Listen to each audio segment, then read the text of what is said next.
we heard a little share on proclaiming not being afraid and how that kind of bothered our worship leader when she first heard it. Bugged me no end because I'm her mini-me. And we're a lot alike in a lot of ways. And it bugged me. But that last song is right there with it. The first time I heard it, it really kind of triggered all my little critical, shame on you, this is stupid, whatever. You know, Jesus be the center.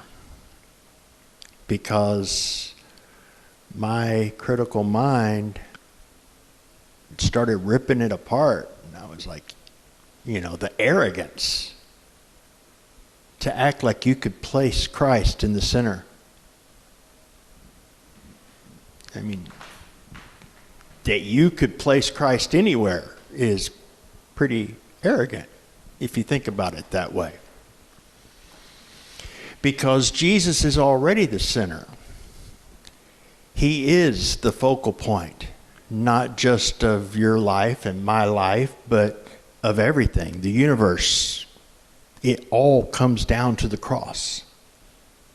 That is the focal point, the focus moment, the critical theme changing event of all time, of all creation. Planets we haven't seen on a telescope yet revolve because of Jesus. He is already at the center of everything. But I don't feel so critical about that song now.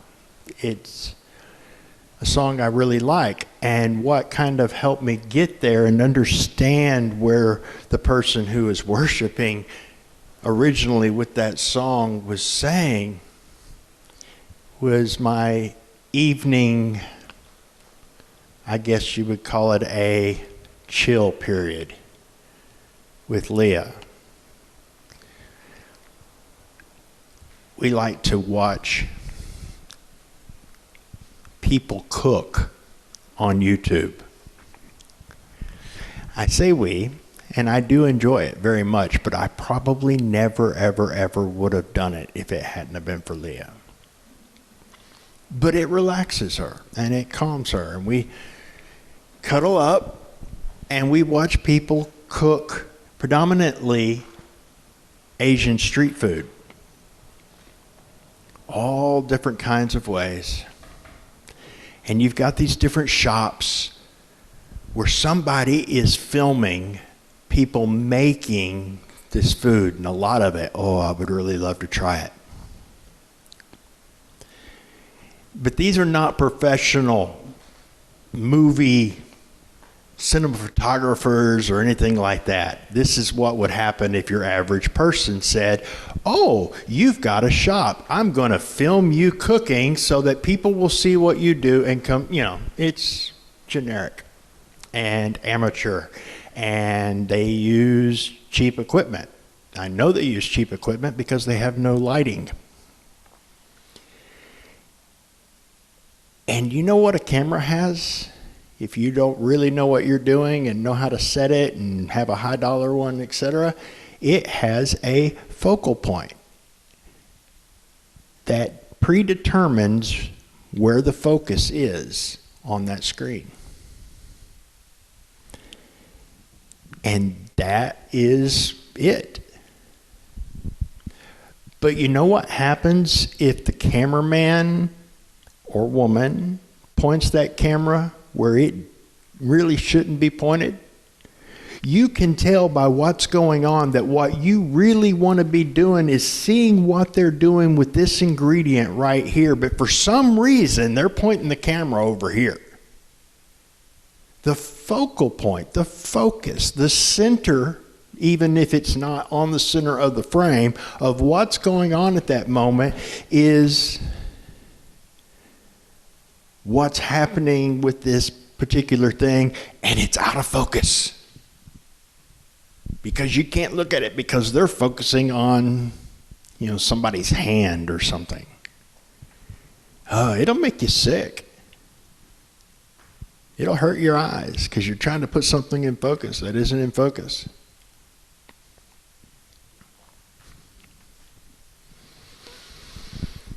Jesus is the focal point. Jesus is already the center.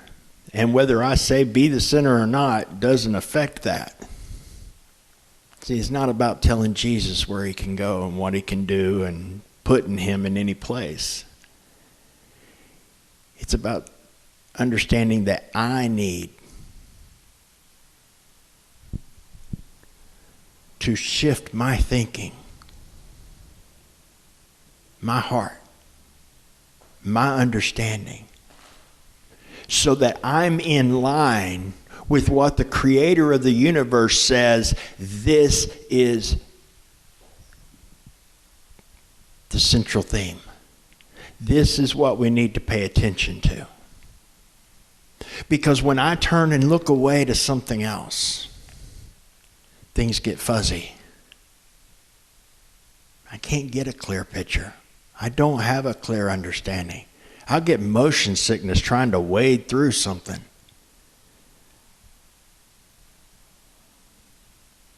I'll start doing stupid things like try to buckle down, fix myself. I think I actually said those words last night. I figure out what's wrong and fix it. I get that from my mom. Happy birthday, by the way. Now, I'm starting to picture what needs to be done. I'll fix it. I'll make myself taller. I'll make myself shorter. I'll do whatever I have to do. I will fix me because I will do what I need to do to take care of what I need to take care of. Yeah, you're looking where you're not supposed to look when you do that. And you're swimming through things that are really hard to get through, trying to get to what's clear. Because what's clear is always what's centered on the cross and on Christ. Before time began, before humanity ever set foot or took a breath, Jesus said, I will make their way. I will make the picture clear. I will be the center and the focus. And I will do it by being raised up to die.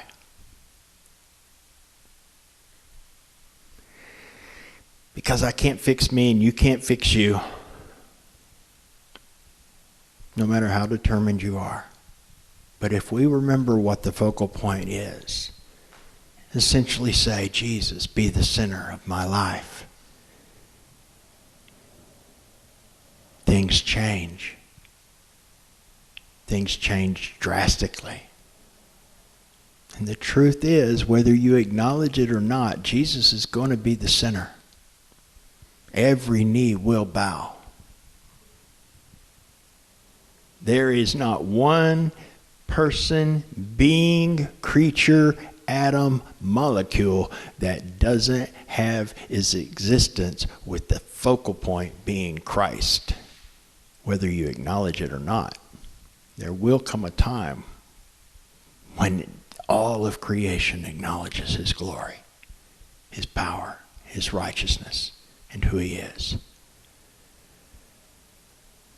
But we can focus on Jesus and focus on that cross and remember that he took our sin and our shame so that we could get fixed and restored and have relationship with him.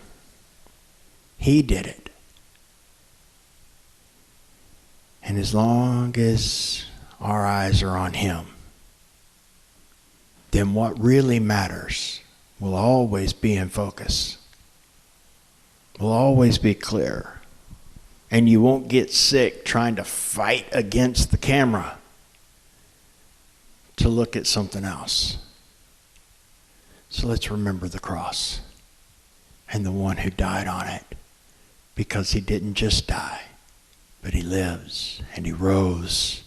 And because he lives, we live. Because he lives, we can be restored. Because he did the work, we don't have to, which is good, because we can't. But it's redundant to do work that's already been done. And he did it all for you and for me. When his body was broken and his blood was shed on our behalf.